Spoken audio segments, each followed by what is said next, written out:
మీ మోకాల నొప్పులకు ఎటువంటి సర్జరీ లేకుండా ఎపియాన్ పెయిన్ క్లినిక్ అందిస్తున్న అత్యాధునిక చికిత్స.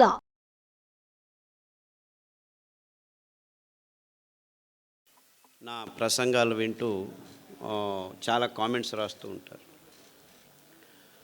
ఒకచోట ఒక అబ్బాయి నాకు జస్ట్ 23 year old అబ్బాయి ఒక చిన్న క్లిప్ పెట్టాడు నా నెంబర్కి. బెంగళూరులో 23 year old బాయ్స్ 2.5 లక్ష రూపాయలు అదేదో మోటార్ సైకిల్ కొనుక్కున్నారట. బుర్రని తిరుగుతున్నారు. సార్ చెప్పినట్టు హెల్మెట్ పెట్టుకోకుండా యాక్సిడెంట్ పాలయ్యారు. ఇద్దరికి తలకు ఏటైంది. స్పాట్, చనిపోలేదు, హాస్పిటల్లో కోమాలో ఉన్నారు. ఆ హాస్పిటల్లో ఇలా యాక్సిడెంట్ అయ్యి కోమాకు వెళ్ళిన వాళ్ళు ఇప్పటికి 1000 మంది అడ్మిట్ అయితే ఒక్కరూ బయటికి రాలేదు. అందరూ పైకి వెళ్ళిపోయారు. 3 రోజులు, 4 రోజులు, 5 రోజులు ఐసీలో ఉన్న తర్వాత. సో ఆ డాక్టర్లు అందరూ అక్కడికి వెళ్ళిపోయారు, ఇంకేమీ లేదు, అందరూ పిలుచుకోండి అని చెప్పి వాళ్ళ ఇంట్లో అందరికీ చెప్పేశారు. 3 రోజుల తర్వాత ఒక అబ్బాయి చనిపోయాడు. ఇంకా 3 రోజుల తర్వాత ఇంకో అబ్బాయి ఇంకా చనిపోలేదని డాక్టర్లు అందరూ వెయిట్ చేస్తుంటే 6వ రోజు రాత్రి ఠక్కని లేచి కూర్చున్నాడు. ఇంకా 6 వారాల్లో బాగా అయిపోయాడు, నడుస్తున్నాడు. సో ఈ డాక్టర్లందరికీ అనుమానం వచ్చింది, ఏం జరిగింది, ఇంతమంది చనిపోయారు సార్ మీకు చెప్తారు. ఆయన చెప్పాడు కదా, ఆరోగ్యం ఉన్నా యాక్సిడెంట్లో చనిపోతారు మీరు, జాగ్రత్త అని. ఇది జరిగిన విషయం. ఎలా బయటపడ్డాడు వీడు, 1000 మంది చనిపోయారు, ఇంత కోమాలో ఉన్నవాడు మళ్ళీ వెనక్కి వచ్చాడని వాళ్ళు అదే పనిగా పని కట్టుకొని ఎంక్వైరీ చేశారు. వాళ్ళ ఇంటికి వెళ్ళారు. వాళ్ళ అమ్మ నాన్నని అడిగితే, మా అబ్బాయి యూట్యూబ్లో డాక్టర్ ఖాదర్ ప్రసంగాలు విని గత 2 సంవత్సరాలుగా సిరిధాన్యాలను మాత్రమే భోంచేస్తున్నాడు.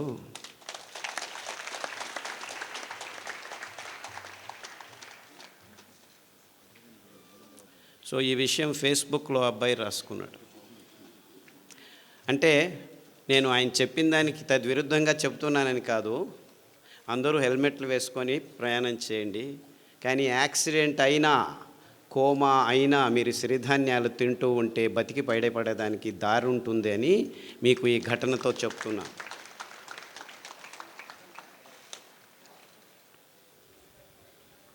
నేను గుంటకల్లోనే చదివాను. చేంతాడు చేతిలో వేసుకొని 6 కిలోమీటర్లు దూరం వెళ్ళి, ఆ చేంతాడు ఒకే బావి ఉండేది, నీళ్ళ బావి, ఆ దర్గా దగ్గర అటువైపుకి వెళ్ళేవాళ్ళం మేము. 6 కిలోమీటర్లు నడిచి పొద్దున్నే 5 గంటలకు లేచి, నేను మా అక్క బుచ్చక్క అనే పేరు ఇద్దరం, 6 కిలోమీటర్లు నడిస్తే వెళ్తే చేంతాడు. నేను చిన్న పిల్లోడిని, ఇంతలాగా ఉండేవాడిని, చాలా వెరీ స్మాల్ షార్ట్ ఫెలో, ఇప్పటికూ పొట్టివాడిని. ఆ చేంతాడు ఎత్తుకొని పోయేదానికే 6 కిలోమీటర్ పోయేవాడికి కింద పడిపోయేవాళ్ళం. ఆ చేంతాడు ఎంత బరువు ఉండేది, ఎందుకంటే చేంతాడు 10 అడుగులు 15 అడుగులు కాదు, 30 అడుగులు పోవాలా లోపలికి నీళ్ళు రైలు. సో ఇద్దరం కష్టపడి 2 బిందెలు తీసుకుని వచ్చాము, చేంతాడు ఇక్కడ వేసుకొని. నీళ్ళు తాగాలంటే అంత కష్టపడాలి. సో గుంతకల్ వాళ్లకు నీళ్ళ అభావం గురించి ఎవరు ఏమీ చెప్పాల్సిన అవసరం లేదు. కానీ తమాషా ఏమిటంటే, ఇంకా మొత్తం ప్రపంచమంతా ఇంకా 6 నుంచి 10 సంవత్సరాల్లో నీళ్లు లేకుండా ఉండేది. తాగేదానికి నీళ్లు కూడా దొరకని పరిస్థితిని మనం ఎదుర్కోబోతున్నాం. అంతేకాదు, ఈ ఎలక్ట్రిసిటీ కూడా ఉండదు మీకు ఇంకొక 15-20 సంవత్సరాల్లో. బొగ్గు అయిపోతుంది, ఇంధనాలన్నీ అయిపోతున్నాయి, నీళ్లు లేకుండా ఉంటాయి. ఇప్పుడు మీరందరూ హ్యాపీగా వరి బియ్యము, గోధుమలు, చక్కెర, మాంసము, కోడిగుడ్లు తింటూ ఉన్నారు. ఇది తింటూ మీకు ఆరోగ్యం వచ్చింది అనుకున్నాం, అందరూ బాగానే ఉన్నారు అనుకుందాం, రోగాలు లేవు అనుకుందాం, ఎవరికి బీపీ లేదు, ఎవరికి డయాబెటీస్ లేదు, ఎవరికి క్యాన్సర్ లేదు, ఎవరికి హెచ్ఐవి లేదు, ఏమీ లేదు, అందరం బాగున్నాం. వరి బియ్యం చాలా మంచిది, తింటే ఏమీ రోగాలు రావు, ఇంకా ఆరోగ్యంగా ఉంటుంది అని కూడా అనుకుందాం. గోధుమలు తింటే చాలా అద్భుతంగా ఉన్నాము అనుకున్నాం. అఫ్కోర్స్ మనమందరము వెంట్రుకలకు పెయింట్లు చేసుకొని యంగ్ పీపుల్ అనుకొని తిరుగుతూ ఉంటున్నాము. అది వేరే విషయం, రోగాల గురించి తర్వాత చెప్తాను. అంటే మనం తింటున్న పదార్థాలన్నీ మంచివే, ఆరోగ్యంగానే ఉన్నామని అనుకున్నా ఈ రెండు కారణాలకి మనం వరి బియ్యం తినటం ఆపు చేయాలి, గోధుమలు తినటం ఆపు చేయాలి, చక్కెర తినటం ఆపు చేయాలి, కోడిగుడ్లు తినటం ఆపు చేయాలి, అన్నీ తినటం ఆపు చేయాలి. ఎందుకంటే నీళ్లు లేవు. ఇంకా 15 సంవత్సరాల్లో వరి బియ్యం పెంచుకునేదానికి నీళ్లు ఉండవు, కోడిగుడ్లు తయారు చేసుకునేదానికి నీళ్లు ఉండవు, చక్కెర పెంచేదానికి, చెరుకు పెంచేదానికి నీళ్లు ఉండవు, ఏమీ ఉండవు. 4 వానలు వస్తే చివరకు పెరిగేది ఈ సిరిధాన్యాలే. అంటే వీళ్ళందరూ చెప్తున్నారు రుచిగా చేయండి, ఇది చేయండి, అది చేయండి. అవంతా ఏమీ అవసరం లేదు. ఇంకో 10 సంవత్సరాలు మీరు అందరూ కళ్ళు మూసుకొని నీళ్లు లేని పరిస్థితిని ఆలోచించుకోండి. కోర్స్ నా దురదృష్టం, గొంతుకలలో వచ్చి నీళ్లు లేని పరిస్థితిని ఆలోచించండి అని చెప్తే వీడు పిచ్చోడు మాకు చెప్తున్నాడు అనుకుంటారు. నేను అనుభవించాను. కానీ ప్రపంచమంతా ఇదే స్థితికి రాబోతుంది ఇంకో 10-15 సంవత్సరాల్లో. ఈ డ్యాములు కట్టినారు, ఏమీ లాభం లేదు. డ్యాముల్లో నీళ్లు ఉంటాయి కదా మీరు ఎత్తిపోసేది. ఆ నీళ్లు లేని పరిస్థితుల్లో మొత్తం ప్రపంచమంతా హాహాకారాలతో, ఆకలి మంటలతో భయానక స్థితిని ఒక్కసారి కళ్ళు మూసుకొని ఊహించండి. ఆ స్థితి నుంచి దూరం కావాలంటే మనం 20 సంవత్సరాల ముందే ఎంత మంచివైనా, గోధుమలు మంచివే అని చెప్తున్నాను, చక్కెర మంచిదే అని చెప్తున్నాను, ఏమి రోగాలు రావట్లేదని చెప్తున్నాను, ఇదంతా ఇమాజినరీ కండిషన్. కోర్స్ ఇప్పుడు ఉన్నది అన్ని రోగాలే అనేది ఇంకొక 5 నిమిషాల్లో మాట్లాడతాను. కానీ సిరిధాన్యాల మహత్వము జస్ట్ మీ ఆరోగ్యానికి కోసం కాదు, మీ పిల్లల ఆరోగ్యం కోసం కాదు, ప్రకృతి కోసం కాదు. ప్రకృతిని మీరు రక్షించాల్సిన అవసరం లేదు. ఇవన్నీ కారణాలు కాదు, కానీ ఇవన్నీ ముఖ్యమైన నిజమైన ప్రాక్టికల్ కారణాల కోసం సిరిధాన్యాలను తినమండి అని చెప్తూ వస్తున్నాను ఇంతవరకు.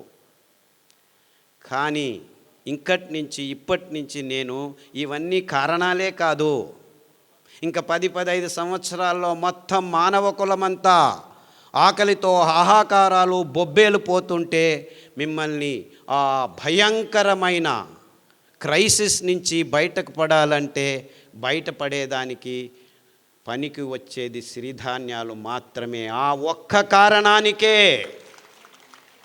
అంటే మానవ కులం ముందు రానున్న ఈ భయంకరమైన క్రైసిస్ నుంచి బయటపడాలంటే మొత్తం ప్రపంచమంతా పిల్లలు, పెద్దలు అందరూ ఏ దారి లేదు, ఏ గతి లేదు, ఉండేది ఒకే దారి, అది సిరిధాన్యాలు తినే ఒకే ఒక్క దారి. ఈ క్రైసిస్ని మానవ జాతి ఎదుర్కోవాలంటే ఈ దారి తప్ప ఇంకా ఏ దారి లేదు అని గట్టిగా నమ్మిన వాణ్ణి నేను. అందుకే 40 సంవత్సరాల క్రితమే ఈ విషయాల్ని పూర్తిగా విశ్లేషణ చేసి, అరే ఈ రోగాలకు పక్కన ఉంచండి, మీ తలల మీద తెల్ల వెంట్రుకల గురించి పక్కన ఉంచండి, నాకు క్యాన్సర్ వచ్చింది అని బాధపడే వాళ్ళ గురించి నేను బాధపడటం లేదు. మొత్తం మానవ కులమే కాదు, ప్రపంచంలో ఉన్న జీవరాశి అంతా ఈ భయంకరమైన సన్నివేశాన్ని ఎదుర్కోబోతుంది ఇంకో 20-30 సంవత్సరాల్లో. నేను చెప్పేది అతిరేకంగా లేదు, మీరందరూ దీనిల గురించి ఆలోచించట్లేదు, ఎవరూ ఆలోచించట్లేదు. అంటే ఎంత భయంకరమైన ఇక్కట్టును మనం ఎదుర్కోబోతున్నామని మన కళ్ళ ముందు మనం ఎవరు కూర్చొని ఆలోచించేదానికి రెడీ లేదు. ఎందుకంటే నా తలల మీద వెంట్రుకలు వెళ్ళిపోతున్నాయి, నా అబ్బాయికి 3 సంవత్సరాలు డయాబెటీస్ వచ్చింది, మా అమ్మాయి 180 కేజీలు ఉంది, నడవలేకపోతుంది, మా చిన్న పాపకు బ్లడ్ క్యాన్సర్ వచ్చింది, 3 సంవత్సరాలకు బ్లడ్ క్యాన్సర్, బోన్ క్యాన్సర్ వచ్చింది, లంగ్ క్యాన్సర్ వచ్చింది.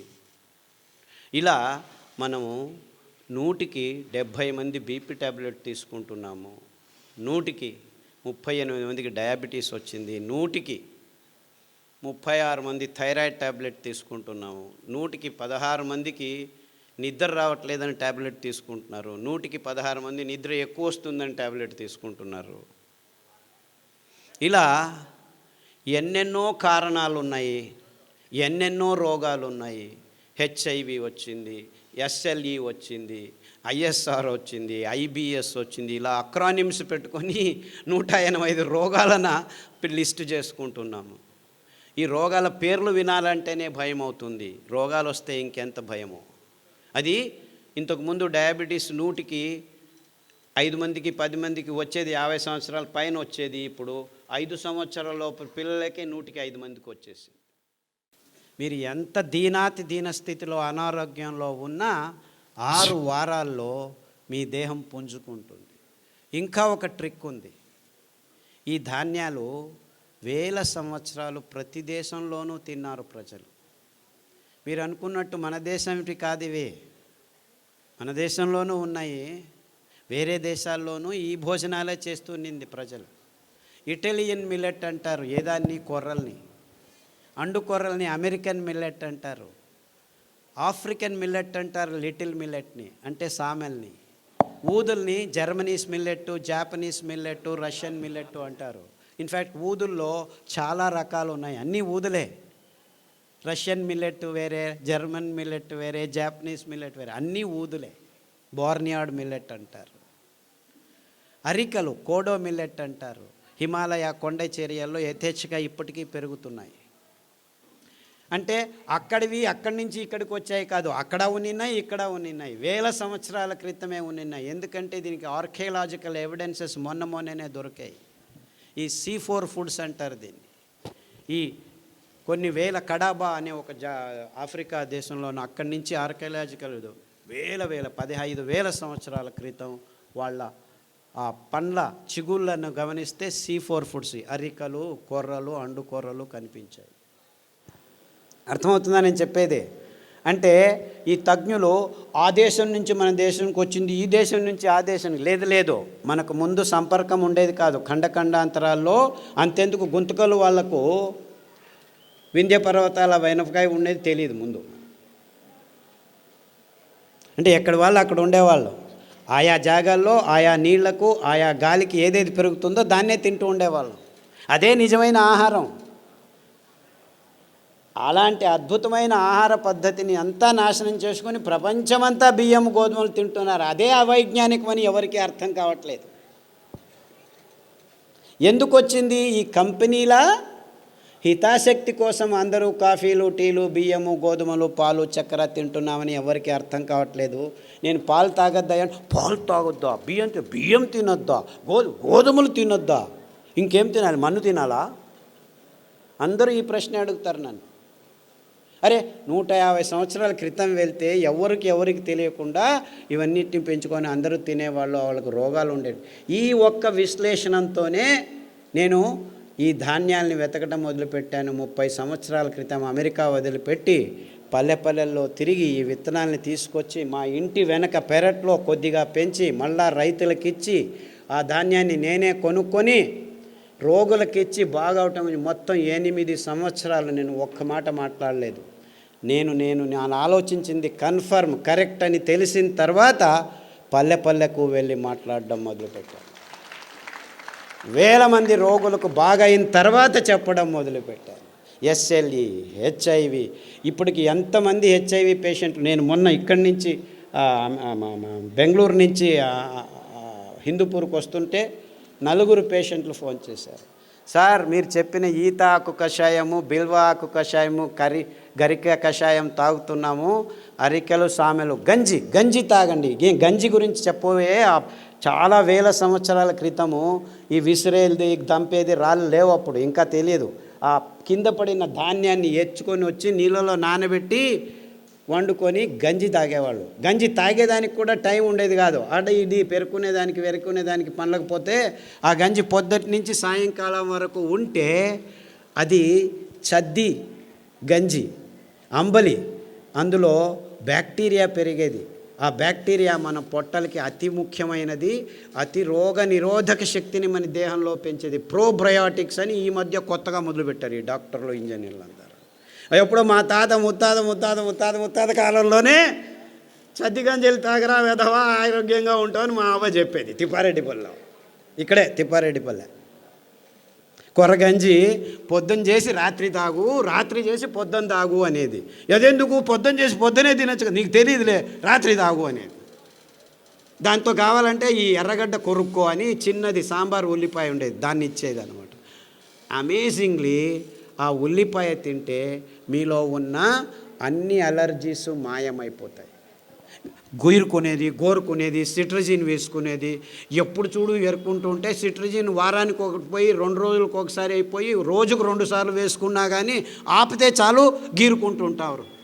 ఆ అలర్జీస్ అన్నీ వారం రోజుల్లో మాయమైపోతాయి. మీరు అరికల గంజి, ఈ ఉల్లిపాయ రసం, 4 ఉల్లిపాయలు ఉడికించి ఆ రసం తాగితే చాలు 6 వారాల్లో మీకు ఈ అలర్జీస్, పొద్దున్న లేస్తే తుమ్మేది, చెవులో నొప్పి వచ్చేది, పాలు తాగేసి ఆపేసి ఈ కషాయాలు తాగండి. అంతెందుకు ఉచ్చలు, రాత్రి లేచిందే, పోసిందే, లేచింది పోసేది, ఇంత పోసేది వచ్చేది, ఇంత పోసేది రాదు బయటికి. ఇవన్నీ 6 వారాల్లో మాయమైపోతాయి. 6 వారాలు, ఎక్కువ అవసరం లేదు, 6 వీక్స్. అని డాక్టర్ల దగ్గర పోతే ప్రోస్టేట్ ఊత వచ్చింది నాయన తీసేస్తాం రా అంటాడు. తీసేసిన తర్వాత మళ్ళీ అదే ప్రాబ్లం, ఇంకొకటి ఏదో కారణం, ఇంకేం కారణం, నరాలు దౌర్బల్యం ఉన్నాయి అక్కడ. మీరు ప్రోస్టేట్ తీసినా ఏమి తీసినా అదే రోగమే. సో తీయకముందే ఇట చేయండి, హ్యాపీగా ఆ ప్రోస్టేట్ సరిగ్గా అయి కూర్చుంటుంది, ఇంతలా ఉండేది సన్నగా అయి కూర్చుంటుంది. 6 వీక్స్. ఇలా చాలా రోగాలకి ప్రతిదినం సతమవుతున్నాను. నేను చెప్పేది క్యాన్సర్, హెచ్ఐవి గురించి ఆలోచించద్దండి. చాలామందికి ఇంకా ఆ రోగాలు రాలేదు, 120 మందికే వచ్చింది, ఇంకో 300 రోజుల్లో చాలామందికి వస్తాయి. కానీ వేరే వాళ్ళకు మైగ్రేన్ అండి, తలనొప్పి, ఇటువైపు వస్తుంది, వాంతికి వస్తుంది, మళ్ళా వస్తుంది. ముట్టయినప్పుడు ఆడపిల్లలందరూ కింద బడి ఎంత నొప్పులో, నో ప్రాబ్లం, ఒక ట్యాబ్లెట్ వేసుకో, ఎన్ని రోజులు వేసుకుంటూ ఉండు, కిడ్నీ లేచిపోయేంత వరకు వేసుకోవాలి. కిడ్నీలు లేచిపోతున్నాయి ఆడవాళ్ళకి, ముట్టు ప్రాబ్లమ్స్ కోసం పెయిన్ కిల్లర్స్ తీసుకొని, నో ప్రాబ్లం, డయాలిసిస్ యూనిట్ ఉంది, రండి. And this is science for you. ఈ డాక్టర్ల దగ్గర చుట్టూ తిరుగుతుంటే మీకు ఏం దొరుకుతాయి? ట్యాబ్లెట్లు, ఆపరేషన్లు, అంతకంటే ఎక్కువ ఏం దొరకదు. ఆరోగ్యం దొరకదు, ఆరోగ్యం ఆసుపత్రుల్లో లేదు. వద్దులేండి, చప్పట్లొద్దు, ఆలోచించండి, అంతే చాలు. ఇంకా ఎలక్షన్లు రాబోతున్నాయి, రాజకీయ నాయకులు వస్తారు, చప్పట్లు దాచిపెట్టుకోండి.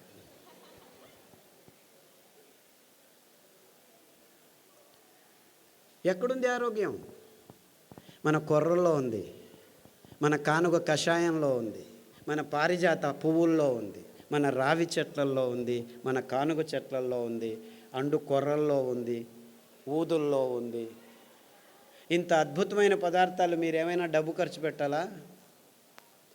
పేద రైతులు పెంచగలరు. దాన్ని అక్కడికక్కడే మీ ఇంట్లోనే రెడీ చేసుకునే దానికి బుచ్చి మెథడ్ అని మా అక్క నేను కలిపి కనిపెట్టాము. అందరూ హ్యాపీగా ఇంట్లో ఎవరైనా సరే రాత్రి నానబెట్టి పొద్దున ఎండబెట్టి అలా అంటే చాలు, బియ్యం రెడీ. ఇంకా అద్భుతం ఏం తెలుసా?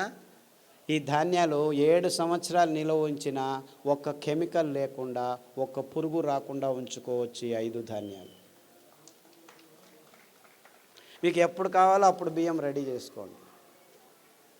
సో అందరూ అంటున్నారు పేదవాళ్ళకి ఇది కష్టమని. ఇన్ఫ్యాక్ట్ పేదవాళ్ళకే ఈజీ. ఈ పెద్దవాళ్ళు పనులు చేసుకోలేరు, డబ్బులున్న వాళ్ళు. మీరు చేసిస్తే వాళ్ళు తింటారు. అంటే మీరు కొనాల్సిన పని లేదు. 2 ఎకరాల మెట్ట భూమి ఉంటే పెంచుకోండి, ఇంట్లో పడేసుకోండి. ఎప్పుడు కావాలంటే ఆ మిక్సీలో 1 కేజీ రెడీ చేసేదానికి మీకు 20 కేజీలు 2 గంటల్లో పని చేసుకోవచ్చు. ముందులాగా దంచాలి, విసరాలి అని ఏమీ లేదు. కావాలంటే మీకు డబ్బు కావాలంటే మీరే రెడీ చేసి పక్కనున్న ఊరికి అందజేయచ్చు. 10 మంది కూర్చొని ఆడవాళ్ళు పని చేస్తే దగ్గర దాదాపు 500 కిలోలు రెడీ అవుతాయి. ఆ పని బాలన్ గారు చేసి చూపించారు. ఇక్కడ అనంతపూర్లో భానుజ అని ఇంకొక మహిళా సంఘం వాళ్ళు చేస్తున్నారు. అంటే పేదవాళ్ళకి ఇవి అతి చౌకగా, ఎవ్వరి హంగామా లేకుండా పెంచుకొని ఇంట్లోనే తయారు చేసుకొని తినేంత వరకు మేము అన్ని రకాలుగా ఏర్పాటు చేశాము. మీరు చేసుకోవాలి అంతే. అంటే పేదవాళ్ళకి ఏమీ ఇబ్బంది లేదు. ఇంకా కొనుక్కునే వాళ్ళకే 100 రూపాయలు ఆ కేజీ, 150. యాక్చువల్లీ రైతులకు మీరు 10 రూపాయలు, 11 రూపాయలు మధ్యవర్తులు తింటున్నారు మధ్యలో. అయినా కానీ 100 రూపాయలు ఇచ్చి కొన్న 1 కేజీ 10 మంది తినచ్చు మీరు. ఎందుకు? ఇందులో పీచు మధ్యలో ఉంది.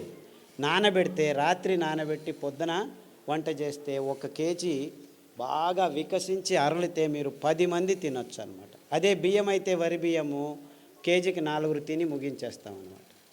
అంటే 1 కేజీకి 4, ఇక్కడ 1 కేజీకి 10 మంది, వీడు 30 రూపాయలు కేజీ అనుకో, 30 × 2.5 కేజీలు అంటే అది అంతే అయింది కదా. ఆ బియ్యం తిన్న తర్వాత మీరు ఎక్కడికి పోతున్నారు? ఆసుపత్రిలో చుట్టూ తిరుగుతున్నారు. ఈ బియ్యం తింటే మీరు రైతుల దగ్గరికి వెళ్ళచ్చు.